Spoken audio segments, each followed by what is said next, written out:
WMBG. We are Williamsburg's radio station. How's it going, everybody? Ty Hodges here, and it is Thursday. It is 3:15, and that means it is time for the Super Sound Showcase brought to you by Retro Daddy-O in Williamsburg. Shout out to Jen over at Retro Daddy-O. We know you're listening. We know you're watching because you're our favorite supporter. I am pleased to welcome in studio the duo of Hudson and Clark that makes up Carson Hudson and Arden Clark. Together, they are Hudson and Clark, part of the larger string group, the Cigar Box String Band, and I would like to welcome them both in studio today. Welcome, Ben. Thank you. Thank you for having us. So, you all are our first pure string band that we have here in the Super Sound Showcase. And you all are a unique string band as well, just because of the style of music that you play. So, do you want to give our listeners a little introduction to the music that you all play? We kind of specialize in Americana roots music, specifically music before about 1930 or so. From early 1800s, Civil War period through the 1930s. As I like to say, people always ask us if we play bluegrass. This is pre-bluegrass, what people are listening to and what bluegrass comes out of type thing. And so, how did you all stumble upon this style of music? I've been playing it for years, retro into the 19th century music, and Arden's been playing it for a while, but she's primarily doing it, I think, because of me. She was classically trained in New York. She's been playing the violin since she was 4, and classically trained, and she was playing a variety of different things, everything from Japanese Kyoto music to sea shanties and pirate songs and stuff like that, Celtic when we met, and we kind of bonded musically, but we had two different styles, and we were approaching music in two different ways. So we kind of combined those to make one sound. So I'm curious, how does the music style of just the two of you, how much does it differ from when you have the entire Cigar Box band together? Well, I guess you could say we are the string section of the string band. We have a bass player who gives us the bottom to the music, and then we've got a percussionist, Jim Holloway, who plays everything from the washboard to the spoons to the kazoo to the suitcase. The suitcase. Yes, to the suitcase. His bass drum is a suitcase, actually.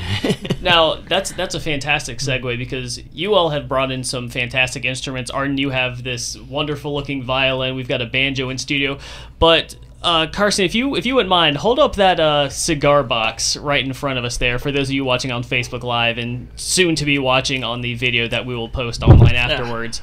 I would like for you to take a look at this beautiful instrument we have before us, and can you describe to us what we're looking at here? Well, this particular instrument was made by Gabe Stone, who is a balladeer at Colonial Williamsburg and a music teacher here in town. It is a cigar box, a wooden cigar box with a fiddle neck. This type of instrument comes around. The first documentation we have of it is during the Civil War, with soldiers who are making instruments in the field.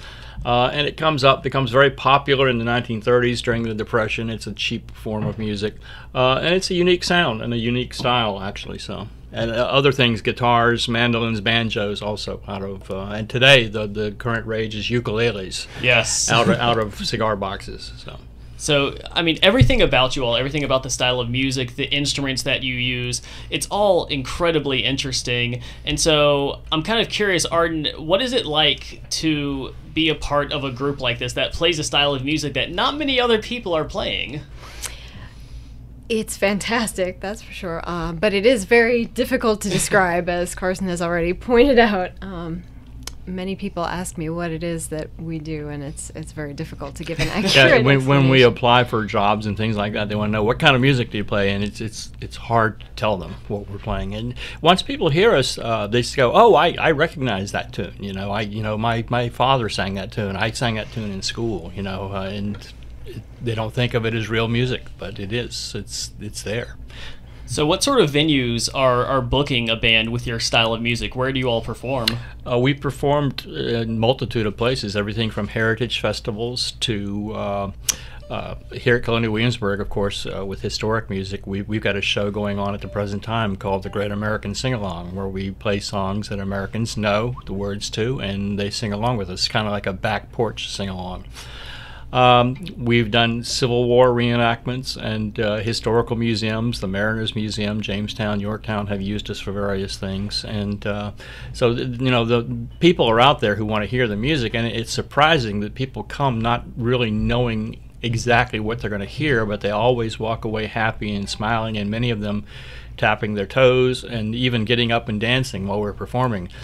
We've had people come up afterwards and say, my father used to sing that tune, my grandfather used to sing that tune, and it reminds me of old times type thing.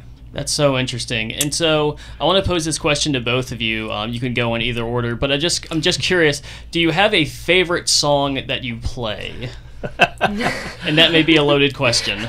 Yes, we do, but it changes over time. Okay.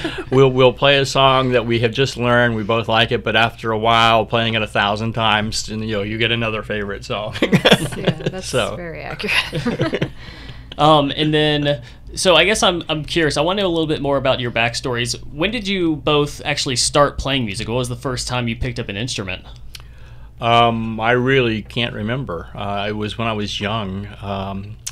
I started playing, as I was saying before the show, when I was younger, my father, who could not sing at all, used to try and sing Hank Williams all the time, and he was into bluegrass music and Johnny Cash and all that. I grew up in rural Virginia.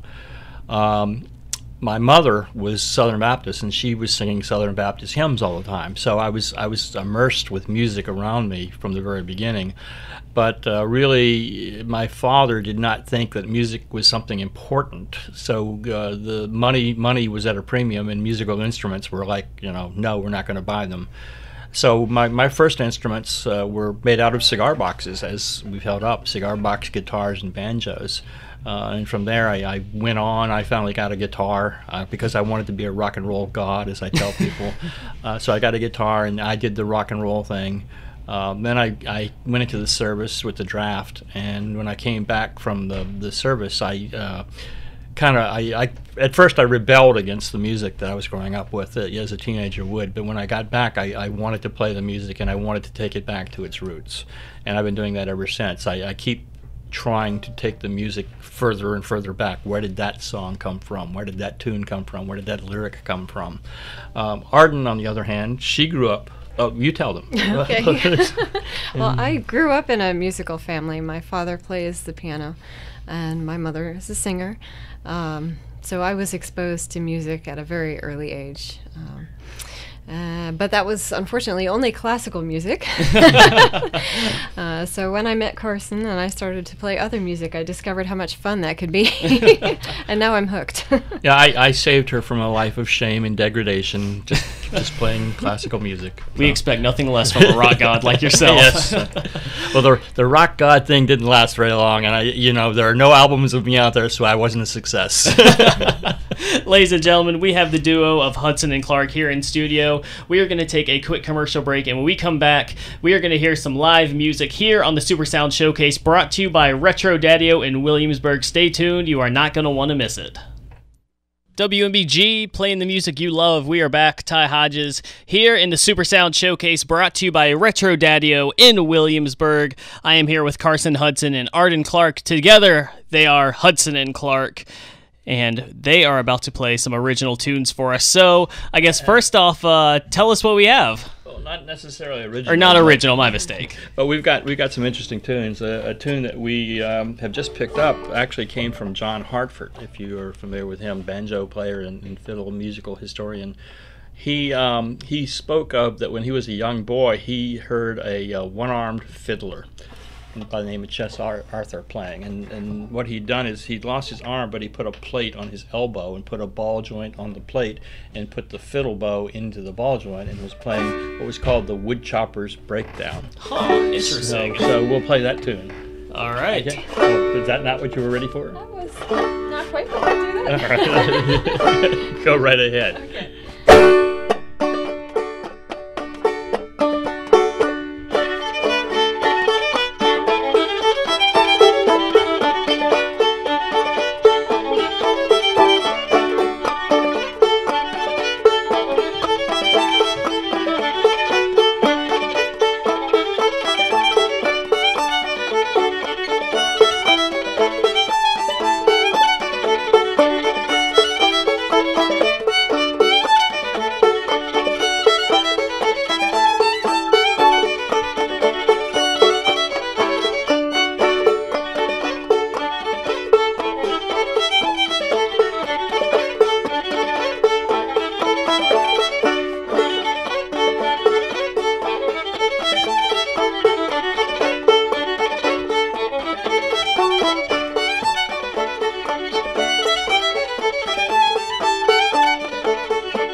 Well done. Very nice. Thank you. That was the Woodchopper's Breakdown.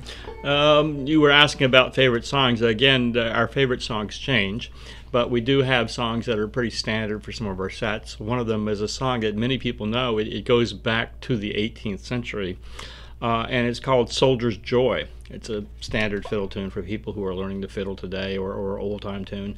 And it's a snappy little tune that's used for dances and things like that.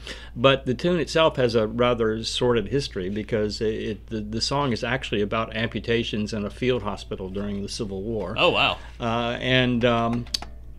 Basically, the soldier's joy is opium or morphine that they're getting. But soldier's joy. So why don't we do that one indeed?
Another well-done song right there. Well, thank you. So, you have one more for us that you'd like to play? Yeah, we again play old-time music, and as I was saying, when I was a young boy, my father and my grandfather would tell me about times when people would come on over and they'd push the furniture aside and roll up the rugs, and people would dance and sing in the parlor. And Americans don't do that anymore. But whenever they did that, they would always end the night with a waltz. Okay. So we're going to play a waltz for you called Midnight on the Water, and I'm going to put the banjo down here and pick up a harmonica. Okay. Instrument invented in 1820 by a 16-year-old boy. And she'll play the fiddle, Arden will play the fiddle as we play this Midnight on the Water.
Ladies and gentlemen, Hudson and Clark here in the Super Sound Showcase, brought to you by Retro Daddio in Williamsburg. Thank you all so much for coming in studio today. Thank you. If people want to find you on social media, or if they want to find your larger band, the Cigar Box String Band, how can they do that?